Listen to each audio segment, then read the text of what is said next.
Hello student, welcome to CGL classes. कल हमने question 10 तक कंप्लीट कर लिए थे। आज हमारे पास क्वेश्चन नंबर 4 है।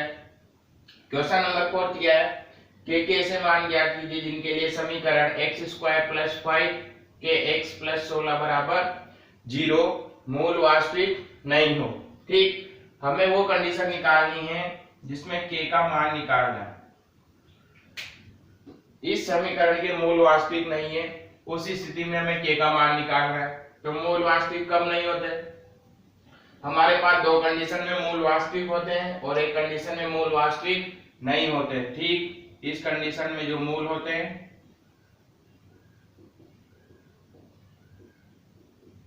वास्तविक नहीं होते। ठीक, मतलब हमें काल्पनिक की शर्त निकालनी है कि k का वह मान ज्ञात कीजिए जिस पर जो समीकरण के मूल काल्पनिक हो। मतलब हमें b² - 4ac की वैल्यू 0 से छोटी निकालनी है। तो सोल्व करते हैं। क्या है हमारे पास इक्वेशन? x² + 5kx + 16 = 0। ठीक, कि द्विघात समीकरण क्या होती है हमारे पास? ax² + bx + c = 0 से तुलना कराने पर। ठीक, अब इससे तुलना करेंगे तो a b c की वैल्यू निकलेगी। a की वैल्यू निकली 1, b की वैल्यू x का गुणांक क्या है? 5k और c की वैल्यू 16। ठीक, फिर क्या लिख देंगे? चूंकि मूल वास्तविक है, सॉरी वास्तविक नहीं है, चूंकि मूल वास्तविक नहीं है। तो वास्तविक नहीं है तो कौन सी शर्त लग जाएगी? काल्पनिक की। इसलिए b² - 4ac क्या होगा? छोटा होगा 0 से। ठीक, काल्पनिक वाली शर्त लगा ली। अब abc के मान रख दो। b का मान 5k का होल स्क्वायर -4 1 और c 16 छोटा होगा 0 से। ठीक, इधर तो हो गया 5k होल स्क्वायर -16 चौकी 64 छोटा होगा 0 से। ठीक, उसके बाद ये हो गया 5k होल स्क्वायर और 64 का वर्गमूल कितना होता है? 8। तो ये किसका है? 8 का होल स्क्वायर। क्या बन गया हमारे पास? a² - b²। तो a² - b² को क्या लिखेंगे हम? देखो इधर 5k + 8 और 5k - 8 क्या लिखते हैं? a² - b² को a + b और a - b। ठीक, छोटा होगा 0 से। ठीक, जैसे हमने कल 4 कंडीशन बनाई थी वैसे आज भी 4 कंडीशन बनेगी। यहाँ पर क्या क्या बनेगी मैंने कल आपको बताया था। दो संख्याएं, एक 5k + 8 और एक 5k - 8। अब दोनों संख्याओं को अगर आप मल्टीप्लाई करते हो और वो क्या आ रही है? 0 से छोटी, तो छोटी आ रही, इसका मतलब क्या है? एक प्लस की होगी और एक माइनस की होगी। 0 से छोटा कौन होता है? ऋणात्मक। तो जब आप एक प्लस और एक माइनस को मल्टीप्लाई करोगे तो क्या आएगा? ऋणात्मक संख्या। ठीक, तभी आएगी ऋणात्मक संख्या।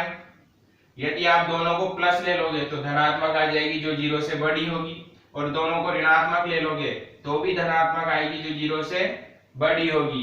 तो हमारे पास दो कंडीशन बनती है। एक बनती है स्थिति फर्स्ट क्या बनती है? जब 5k + 8 को हम धनात्मक ले लें, 0 से बड़ा ले लें, और 5k - 8 को 0 से छोटा ले लें। ठीक, एक को हमने प्लस ले लिया, प्लस वाले को 5k + 8 को, और 5k - 8 को माइनस ले लिया। ठीक, तो इस स्थिति में k के क्या क्या मान निकलेंगे? फर्स्ट वाले से देखो आप, 5k + 8 बड़ा होगा 0 से, तो इसमें k क्या निकलेगा? 5k - 8 और k की वैल्यू निकली हमारे पास, k बड़ा होगा -8/5 से। ठीक। और अगर सेकंड वाली तो कंडीशन देखिए हम क्या, 5k - 8 छोटा होगा 0 से, तो 5k छोटा होगा 8 से, 8 इधर पक्षांतरण हुआ तो प्लस का, और k की वैल्यू निकली हमारे पास 8/5। ठीक, क्या निकली k की वैल्यू 8/5, तो k छोटा होगा 8/5 से। ठीक, एक तो ये आ गए हमारे पास, इसे आप समीकरण नंबर 1 दे दो। एक है हमारे पास ये, इसे आप समीकरण नंबर 2 दे दो। उसके बाद क्या करते हैं हम, स्थिति सेकंड। स्थिति सेकंड क्या क्या है हमारे पास, स्थिति सेकंड है। अब क्या करेंगे हम, चेंज कर देंगे। पहले इसको प्लस लिया था, इसको माइनस लिया था, अब इसको माइनस ले लेंगे, मतलब 0 से छोटा और इसे 0 से बड़ा।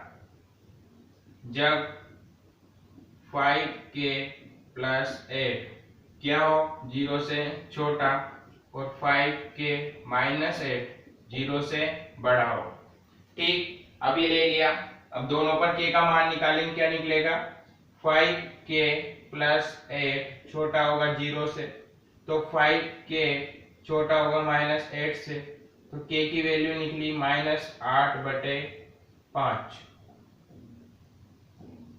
ठीक, उसके बाद हमारे पास क्या है, 5k - 8 बड़ा होगा 0 से, तो 5k बड़ा होगा 8 से, प्लस का, इधर पक्षांतरण हुआ तो कौन सा हो गया, माइनस प्लस, और k की वैल्यू निकली हमारे पास, k बड़ा होगा 8/5 से। समीकरण 2, ये 3 हो गई और ये 4 हो गई। 4 वैल्यू है हमारे पास k की, कल भी 4 ही आई थी, तो इन चारों वैल्यू को हम इसमें रख के देखेंगे। ठीक, इसमें रखेंगे, अगर वैल्यू मतलब अगर इसको संतुष्ट करता है ये, तो ये सही है, वरना गलत है। ठीक, आप फर्स्ट वाले देखो, समीकरण फर्स्ट क्या है हमारे पास, k बड़ा होगा -8/5 से। ठीक, तो -8/5 क्या है, ये 5 का भाग दो आप, इसमें कितनी बार गया, 1 बार। ठीक, बचा कितना, 3, 30 हो गए 6 बार। ठीक, -1.6 आ रहा है, तो -1.6 है, तो -1.6 से क्या होना चाहिए, बड़ा। बड़ा मतलब इधर लेके आओ, या तो -1.5 रखो या -1 रखो। -1 रख के देखते हैं, -1 अगर आप यहाँ रखोगे तो -1 को +5 से गुणा करोगे तो क्या आएगा, इधर बता देता हूँ आपको। हमारे पास है 5k का होल स्क्वायर - 8 का स्क्वायर छोटा होगा 0 से। ठीक, अब यहाँ रखो आप -1, तो -1 रखोगे तो 5 - 1 होल स्क्वायर 8 का स्क्वायर 0, यही है। उसके बाद क्या है हमारे पास, यहाँ तो हो गया -5 का होल स्क्वायर, यहाँ 8 का स्क्वायर, ये 0, ये माइनस का स्क्वायर प्लस, और 5 का स्क्वायर 25, माइनस 8 का स्क्वायर 64, 0। संख्या कौन सी है हमारे पास, 64 में से 25 घटाओ, 25 में से 64 घटाओ, तो 25, 35 और 4 39। ठीक, 39 माइनस के, तो -39 छोटा होगा 0 से, माइनस का 39 0 से छोटा होता है, मतलब ये सही है। तो स्थिति फर्स्ट तो हमारे पास, स्थिति फर्स्ट की समीकरण फर्स्ट सही है। ठीक, अब रखते हैं हम समीकरण सेकंड का मान। अब सेकंड का मान क्या कहता है हमारे पास, k का मान 8/5 मतलब 1.6 से कम होगा, तो 1.6 से कम होगा, तो 1.6 कौन सा है, प्लस का 1.6। ठीक, 1.6 कौन सा हो गया हमारे पास, प्लस का, तो 1.6 जब प्लस का होगा हमारे पास,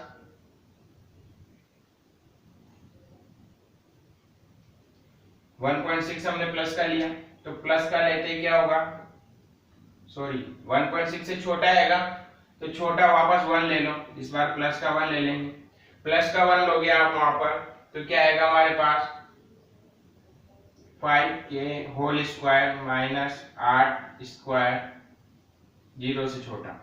यहाँ k की जगह 1 रखोगे, 1 को 5 से मल्टीप्लाई किया तो 5 का स्क्वायर वही 25, ये 8 का 64 छोटा वो माइनस 39 0 से छोटा। ठीक, ये भी सेटिस्फाई कर रहा है। ठीक, क्योंकि माइनस 39 0 से छोटा होगा तो ये भी सेटिस्फाई कर रहा है। उसके बाद आती है हमारे पास थर्ड इक्वेशन। थर्ड इक्वेशन है हमारे पास, क्या है थर्ड इक्वेशन, k का मान माइनस 1.6 से छोटा। तो माइनस 1.6 से छोटा का मतलब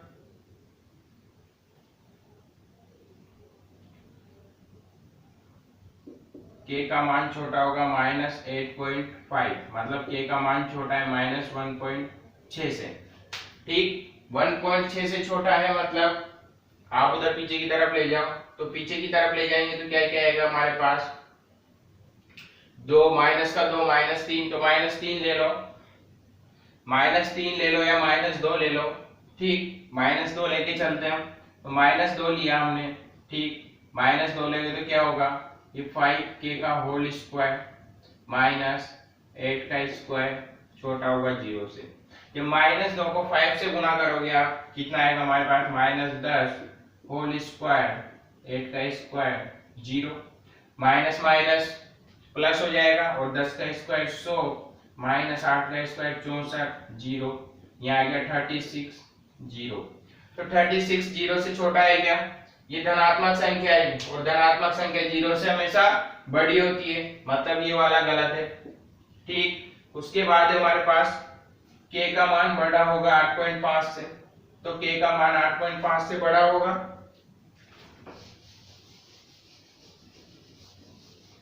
k का मान बड़ा रखो आप 8.5 से। ठीक, 8.5 से अगर आप बड़ा रखते हो k का मान तो कितना आ रहा है हमारे पास, इसमें आप प्लस 2 रख लो, क्योंकि k का मान बड़ा होगा 8.5 से, तो k बड़ा बता रहा है आपको 1.6 से, तो आप अगर 2 रखोगे प्लस का, ठीक, प्लस का 2 रख के देखो आप वहां पर, प्लस का 2 रखने पर 5k होल स्क्वायर माइनस 8 का स्क्वायर 0, यहाँ 2 रखोगे तो क्या हो गया हमारे पास, 5 दूनी 10 का स्क्वायर 64 0, कितना आ गया 100 64 0, 36 छोटा होगा 0 से, ये भी गलत। फिर धनात्मक संख्या 0 से छोटी आ रही है तो ये भी गलत। तो हमारे पास कौन कौन सी समीकरण संतुष्ट कर दी, केवल समीकरण फर्स्ट व समीकरण सेकंड। तो हम यहाँ क्या लिख देंगे, चूंकि समीकरण फर्स्ट व सेकंड किसको संतुष्ट कर दिए, 5k स्क्वायर माइनस 8 स्क्वायर छोटा होगा 0 को संतुष्ट करती है। ठीक, अतः k का मान क्या हुआ, k का मान माइनस 8.5 से बड़ा, सॉरी 8/5 से बड़ा, 8 से बड़ा तथा 8/5 से छोटा होगा। ठीक, गणितीय रूप से कैसे लिखेंगे हम, k का मान जो है बड़ा है, k का मान बड़ा है, किससे बड़ा है, k का मान बड़ा है, k का मान बड़ा है माइनस 8/5 से। ठीक, ये छोटा मुंह किसकी तरह है, माइनस 8/5, मतलब माइनस 8/5 बड़ा है और k का मान इससे बड़ा है। ठीक, और उसके बाद k का मान छोटा है 8/5 से, तो 8/5 से k का मान छोटा है, मतलब k का वह मान जो माइनस 8/5 से प्लस 8/5 के बीच हो। संख्या रेखा पर दर्शाएंगे तो इसे 0 1 2 3 -1 -2 और -3। आप 1.6 का मानोगे, ये 1.5 और यहाँ 1.6। ठीक, 1.6 यहाँ पर भी यहाँ 5 और यहाँ 1.6 माइनस का। ठीक, तो आप क्या कर रहे हो, k का मान 8/-5 से तो बड़ा होगा, मतलब ये इधर होगा, और ये 8/5 से छोटा होगा, मतलब ये इधर होगा। मतलब जो ये वाली कंडीशन है हमारे पास -1.6 से तो बड़ा और +1.6 से छोटा, ये डार्क लाइन क्या शो करती है, डार्क लाइन के जितने भी नंबर है इन्हें k का मान रखने पर हमें क्या प्राप्त होगा, मूल वास्तविक प्राप्त नहीं होंगे। ठीक, आगे समझ में क्या किया हमने, सबसे पहले मूल वास्तविक नहीं है कंडीशन लगाई, उसके बाद हमें क्या मिले, a+b और a-b की फॉर्म में, जो क्या थे 0 से छोटे, तो हमें पता है 0 से छोटी दो संख्या कब हो सकती है, जब एक प्लस हो और एक माइनस हो, तो हमने दोनों कंडीशन रखी। इसी स्थिति में 5 के +8 को प्लस किया और 5 के -8 को माइनस किया। ठीक, रखी, दोनों कंडीशन हमने जांच की, दोनों सही आई। उसके बाद इसको माइनस रखा, इसको प्लस रखा, तो दोनों कंडीशन गलत निकली। ठीक, ये दोनों कंडीशन सही थी, तो ये दोनों कंडीशन हमारे आंसर हो गए।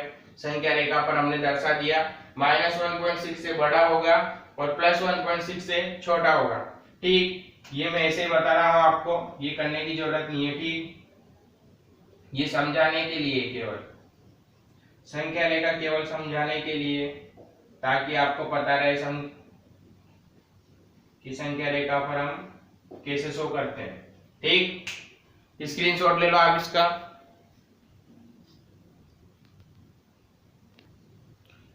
नेक्स्ट क्वेश्चन है हमारे पास क्वेश्चन नंबर 5। ठीक,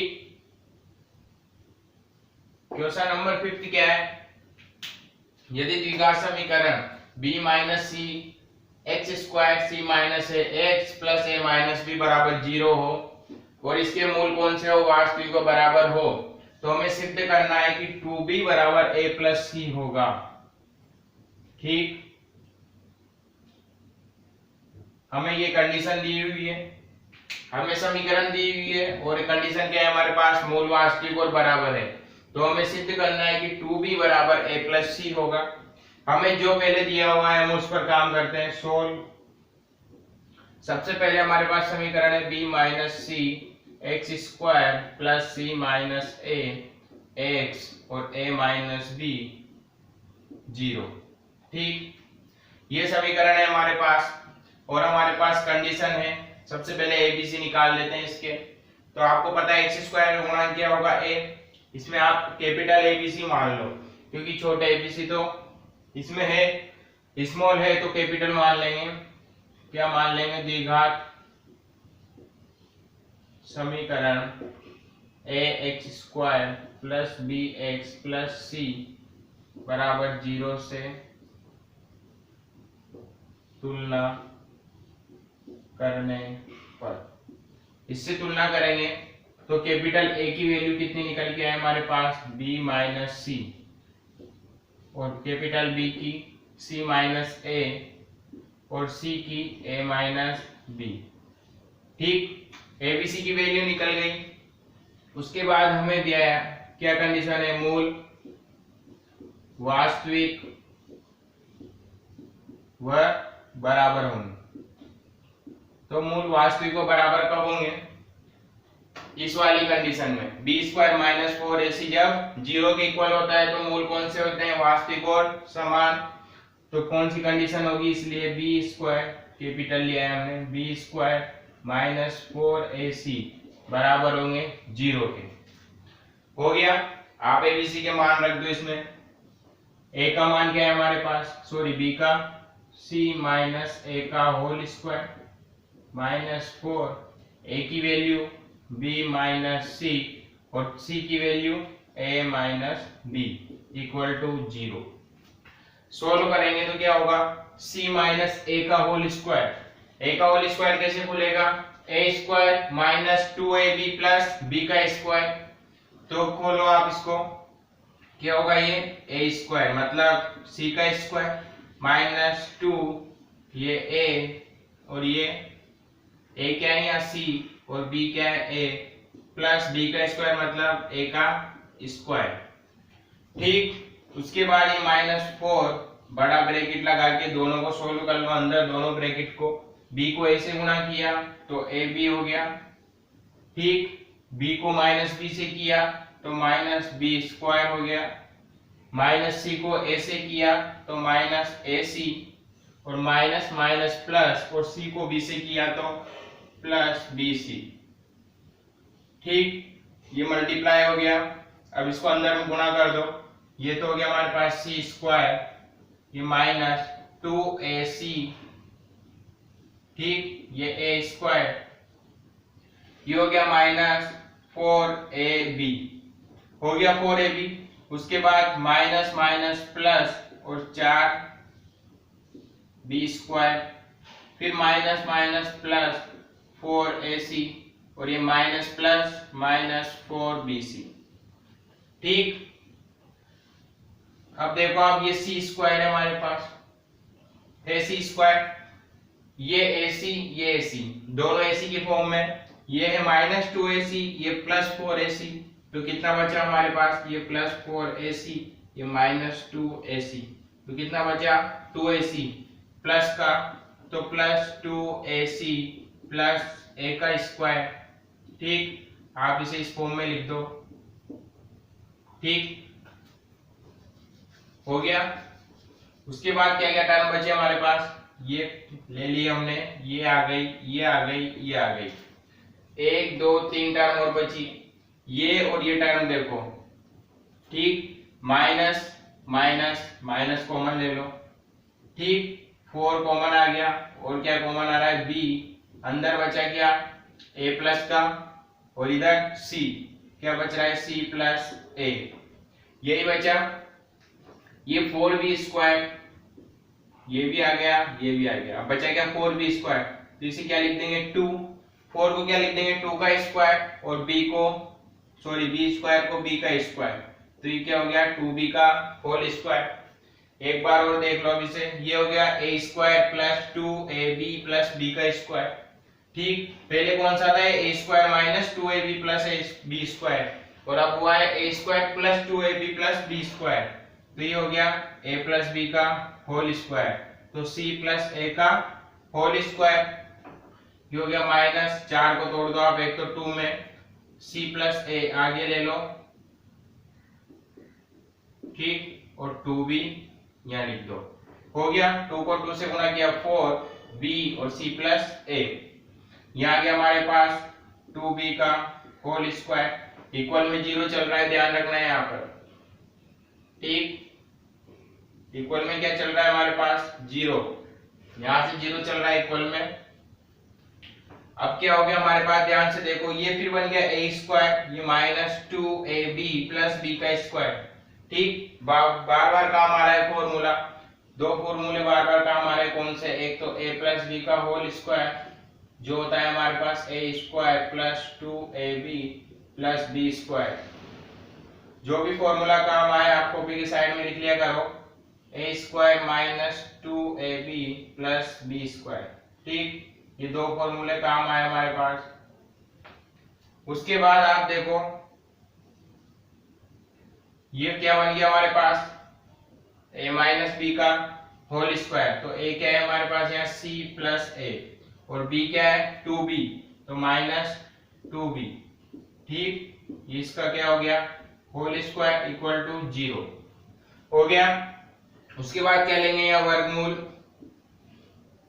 वर्गमूल लेने पर, वर्गमूल लोगे तो वर्गमूल से स्क्वायर कैंसिल, तो यहाँ बचा c plus a minus 2b equal to 0।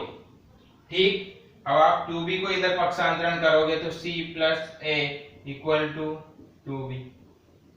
क्या आ गया, ये क्या है, ये जो हमें क्वेश्चन में सिद्ध करना था, 2b equal to a plus c आ गया। वैसे जमाना चाहो तो वैसे जमा दो, ये 2b है, इसकी इक्वल में क्या है, c प्लस a लिखो या a प्लस c लिखो। ठीक,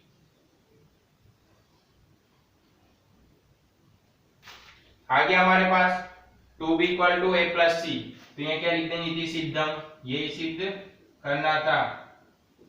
इसे आप हेंस प्रूव्ड भी लिख सकते हो।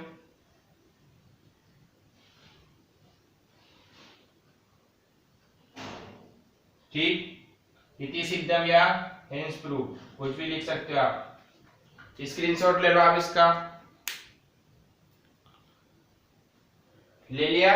इसके बाद हमारे पास ये एक्सरसाइज खत्म हो चुकी है। इसके बाद अगला टॉपिक जो है हमारे पास, अगला टॉपिक है हमारे पास एलसीएम और एचसीएफ, बीजीय व्यंजकों का एलसीएम और एचसीएफ। क्या होता है बीजीय व्यंजकों का एलसीएम एचसीएफ, अभी देखेंगे। इससे पहले हमने क्या पढ़ा था, वास्तविक संख्याओं का एलसीएम और एचसीएफ पढ़ा था। क्या था वास्तविक संख्याओं का एलसीएम एचसीएफ? वास्तविक संख्याओं का एलसीएम क्या था हमारे पास? वास्तविक संख्याओं का एलसीएम था वे संख्या, दो संख्याएं लेते थे हम जिनके अभाज्य गुणनखंड, एलसीएम की परिभाषा क्या थी हमारे पास? एलसीएम संख्याओं के अभाज्य गुणनखंड, ठीक, सॉरी, संख्याओं के प्रत्येक अभाज्य गुणनखंड की उच्चतम घात का गुणनफल, उच्चतम घात का गुणनफल। और एचसीएफ क्या था हमारे पास? संख्याओं के उभयनिष्ठ गुणनखंड। इसमें प्रत्येक अभाज्य गुणनखंड आता है और इसमें क्या लेते हैं हम? उभयनिष्ठ, जो दोनों में सेम हो, उभयनिष्ठ अभाज्य गुणनखंड की न्यूनतम घात का गुणनफल, न्यूनतम घात का गुणनफल। ठीक, ये दो थे हमारे पास वास्तविक संख्याओं में। बीजीय व्यंजकों में भी एलसीएम और एचसीएफ है। इसमें बुक में थोड़ा लैंग्वेज थोड़ी हार्ड है, आप यहाँ पे ये देखो, मैं समझा देता हूँ आपको ठीक से। बहुपद के लिए क्या है हमारे पास? बहुपद के लिए जो एलसीएम होता है, एलसीएम क्या होता है? जैसे हमने दो व्यंजक लिए, आप एक तो ले लो, आप यूएक्स ले लो, ठीक, नाम दे दिया हमने यूएक्स, इसको बोल दिया एक्स वाई जेड स्क्वायर, और एक वी एक्स ले लिया, सॉरी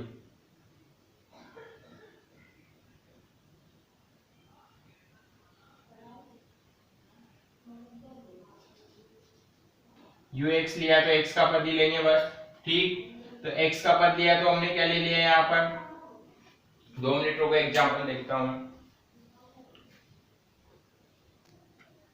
ठीक है, वो ले लो हम जो ले लेते हैं एक्स वाई, इसको यूएक्स से वीएक्स मत मानो आप। एक संख्या ली एक्स वाई जेड स्क्वायर और एक ले लिया एक्स स्क्वायर वाई स्क्वायर और जेड।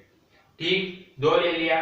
अब एलसीएम निकालेंगे अगर हम इसका, तो आप देख रहे हो इसके अभाज्य गुणनखंड क्या क्या बन सकते हैं हमारे पास। बहुपद में एलसीएम का जो वो होता है परिभाषा, वो क्या होती है? जो इन दोनों संख्याओं, सॉरी दोनों बहुपद का जो एलसीएम निकलेगा वो वह बहुपद होगा जिसमें इस बहुपद और दोनों बहुपदों का भाग चला जाए। ठीक, मतलब इन दोनों का जो एलसीएम निकलेगा हमारे पास वो क्या निकलेगा? आप देखो यहाँ पर क्या है हमारे पास? x, ये y और ये z दो बार है। ठीक, यही है। और यहाँ पर x into y into y into z। जैसे हम एलसीएम यहाँ निकालते थे वैसे यहाँ निकालेंगे। कैसे? ये x है हमारे पास, x कितनी बार है अधिकतम? 2 बार। y अधिकतम कितनी बार है? 2 बार। और z अधिकतम कितनी बार है? 2 बार। तो एलसीएम क्या निकल गया हमारे पास? एक्स स्क्वायर वाई स्क्वायर और जेड स्क्वायर। ठीक, वही उच्चतम घात का गुणनफल, प्रत्येक गुणनखंड की उच्चतम घात का गुणनफल हमने निकाल लिया LCM X square Y square और जेड स्क्वायर। इसमें हम इसका भाग देंगे वो भी जाएगा, इसका देंगे तो भी जाएगा। ठीक, ये एलसीएम आ गया हमारे पास। उसके बाद एचसीएफ जो निकालते हैं हम, इसका एचसीएफ भी वास्तविक संख्याओं की तरह निकाल लो। क्या है? उभयनिष्ठ अभाज्य गुणनखंड की न्यूनतम घात का गुणनफल। दोनों में x है, x की न्यूनतम घात कितनी है? x, y की न्यूनतम घात y और z की न्यूनतम घात z। ठीक, यही है हमारे पास। ये आ गया हमारे पास HCF। अब इसमें भी ये लागू होता है क्या? पहला बहुपद इंटू दूसरा बहुपद, ठीक, equal to LCM into HCF. जैसे वास्तविक संख्याओं में होता था वैसे सेम इसमें होता है। करके देखो, पहला क्या है हमारे पास? X Y Z square, into X square Y square और जेड स्क्वायर। एलसीएम क्या निकला हमारे पास, X square Y square Z square और एचसीएफ निकला एक्स वाई जेड। ठीक, x को एक्स स्क्वायर से मल्टीप्लाई किया एक्स क्यूब, y को वाई स्क्वायर से किया वाई क्यूब, जेड स्क्वायर को जेड से किया तो जेड क्यूब। ठीक, यहाँ भी क्या होगा एक्स क्यूब वाई क्यूब और जेड क्यूब सेम आ गए, मतलब हमारे एलसीएम और एचसीएफ बिल्कुल सही है।